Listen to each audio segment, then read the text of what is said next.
So here again, returning to this diagram here, so we see there's the foramen magnum, spinal cord, ends at L1 as the conus medullaris, terminal phylum continues downward, and then if you look closely, you can see the three layers.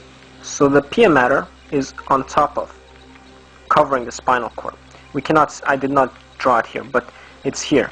And you can see these very dark structures, these are the spinal nerves coming out of the spinal cord and to the rest of the body. Between the spinal nerves, here you can see these triangular shape like structures. See this? There, here, here, here. These are the denticular ligaments, extensions of pia mater that anchor the spinal cord to the dura mater. Okay, so this layer, which is this one here, I kind of like opened it, like you slice it and you open it. This and here, this is the dura mater. I did not include the arachnoid matter here, so you can imagine there would be arachnoid matter here in the subarachnoid space, is all of this space here. Okay, so this is the denticular ligament, spinal nerves, spinal cord, pia mater on top of it, and arachnoid matter. You can pretend there is one more layer here, arachnoid matter, and this is the dura mater, split open to show the attachment of the denticular ligament to the dura mater. You can see here that the spinal cord ends at L1. However, the dura mater, spinal dura mater, continues downward. Okay, it does not end at L1. Only the spinal cord ends.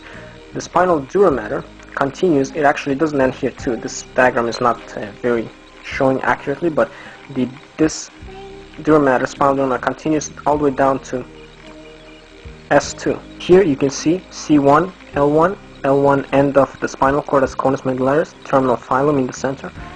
This is the dura mater. Spinal dura mater ends at S2. Okay, and that is the subarachnoid space. And you can imagine the denticular ligaments between these adjacent spinal nerves. Now, one more thing here. See this structure here. These are spinal nerves. In here, because they're spinal cord, the spinal nerves emerge like so, like in an organized fashion. However, because the spinal cord ends here, it ends at L1 or L2. But there are still spinal nerves that have to supply all the areas below L1. You know, L2, L3, L4, L5, S1, S2, S3, S4, S5. So there's 10 more spinal nerves at least that have to emerge from this little conus medullaris. 10 more. So you can see they have to kind of all squish up together in order to emerge. Okay, so because they all squish up like this, it kind of looks like a tail, like a horse's tail, and that's why they call it the coda equina. Okay, that's this. Only this area here is called the coda equina. Now we look at the structure of the spinal cord in closer view. The spinal cord itself. So this is the spinal cord. This is cut, and you look what's in there inside of it.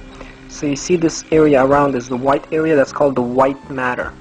And then the dark part in center looks like an H or a butterfly. That's the gray matter. White matter, gray matter. And in the center is a little opening. Usually it closes by adulthood.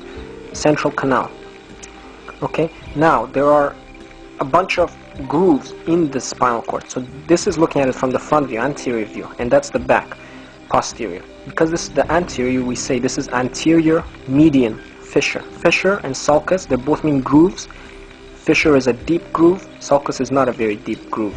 So this is a deep groove. So this is anterior median fissure, anterolateral, anterior and a bit to the lateral, anterolateral sulcus, anterior median fissure, anterolateral sulcus, posterior median fissure, posterolateral sulcus. The posterior portion also has another sulcus here called the posterior intermediate sulcus. We will see that later. But at the moment, just know here, anterior posterior median fissures, anterolateral posterolateral sulci.